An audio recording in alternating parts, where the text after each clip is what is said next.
of the heavens and the earth, Lord. The living God, the Holy One. Say you are, and we give you worship. Say you are.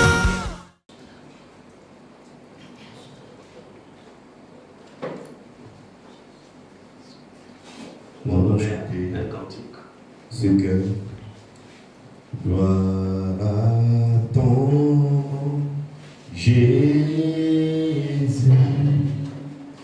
Gloire à ton Jésus.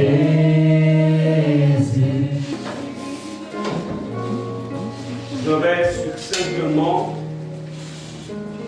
parler du cœur d'un intercesseur en quelques minutes et ensuite nous allons prier. Ce sont aussi des temps où on vient de mettre à niveau la connaissance des uns des autres sur l'intercession. La prière, c'est une chose, l'intercession, c'en est une autre. Ce que nous recherchons, c'est que nous soyons exaucés à chaque fois que nous nous rassemblerons. À chaque fois que nous nous approcherons du Seigneur, quelque chose doit se passer.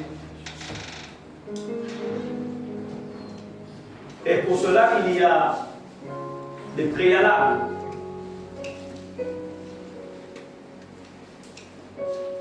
Quel doit être l'état de notre cœur en tant qu'intercesseur? Le cœur d'un intercesseur. Dieu nous exauce à partir de notre cœur, pas à partir des paroles qui sortent de notre bouche, mais à partir de l'état de notre cœur. C'est pourquoi il est dit, c'est de l'abondance du cœur que la bouche parle. Donc le cœur d'un intercesseur, selon la parole de Dieu, se manifeste par plusieurs attitudes spirituelles qui vont favoriser l'écoute de Dieu quand celui-ci élève la voix. Dieu est là, je suis là, le cas pour lequel je présente à Dieu est derrière moi. Mais quelle est la position de mon cœur quand je viens plaider avec Dieu par rapport en fait à cette situation?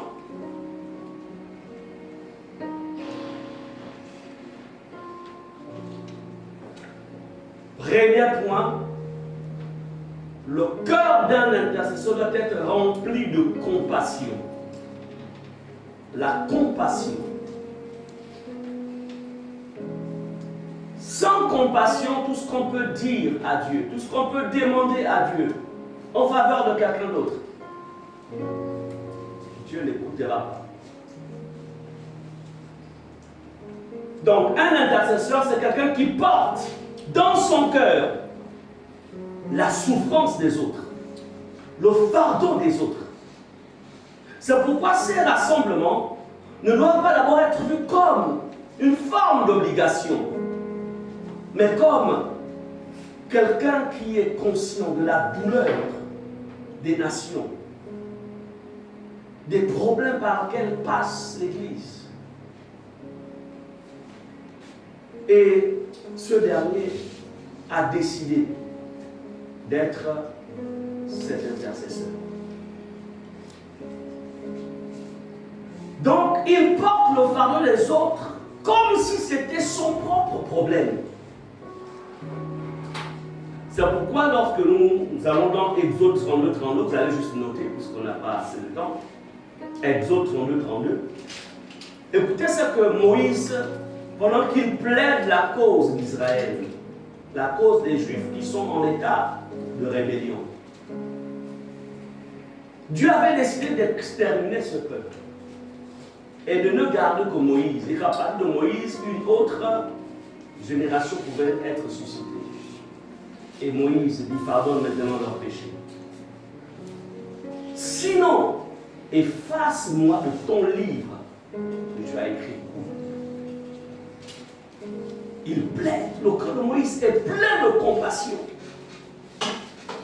Il ne veut pas voir ce peuple-là être, en fait, exterminé. Ça ne lui dirait, il n'a pas une gloire à rechercher pour dire, bon, ok, extermine, ils sont tellement têtus. Bon, et à partir du moment où une autre génération va être suscitée. Il dit non, pardonne.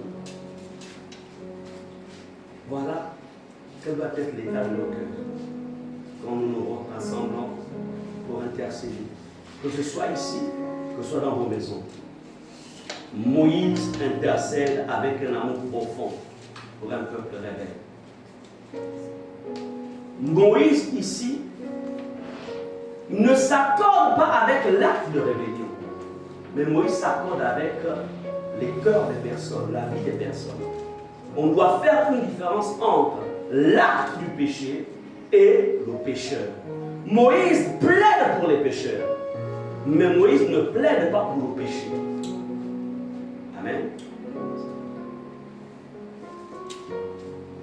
Il est prêtre effacé.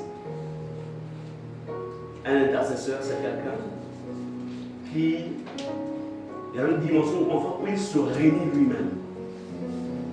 Il s'oublie lui-même. Parce qu'il porte en lui un fardeau, une grossesse. Et il faut que l'enfant naisse. Veillez sur la compassion de Dieu dans vos cœurs. Si vous sentez que ça commence à diminuer, remontez sur le Seigneur. La compassion est entre les lignes. Je ne ressens plus rien quand je prie pour les gens. Deuxième attitude que vous devez avoir, un intercesseur a un cœur humble et soumis à Dieu. Un cœur humble et soumis à Dieu. Un cœur humble et soumis à Dieu. Un intercesseur ne se tient pas devant Dieu avec orgueil, mais avec humilité. Conscient de sa propre faiblesse. Même s'il y a des domaines où il mène une vie de victoire, mais ce n'est pas une raison pour lui, en fait, de se présenter devant Dieu comme si, en fait, il méritait cela. Non. C'est pourquoi Abraham, vous noterez Genèse 18, verset 27, dit ceci. Quand il intercède pour Sodome, qui était une ville, en fait, remplie de péchés. Regardez comment Abraham prie. Quand on lit ici, en fait, Abraham ne s'appuie pas d'abord sur... Il savait que son neveu était là-bas et avec toute sa famille. Mais quand il intercède pour toute la ville. Il dit, voici que j'ai osé parler au Seigneur. Verset 27. Moi qui ne suis que poussière et cendre. Comme pour dire, je ne suis pas digne de me tenir devant toi et de plaider la cause de cette vie. Un cœur humble, un cœur qui lui est soumis. Abraham intercède ici avec humilité. Quand vous lisez tout le chapitre, il y a une insistance d'Abraham. Parce qu'il mérite voir Dieu sauver cette vie. Amen.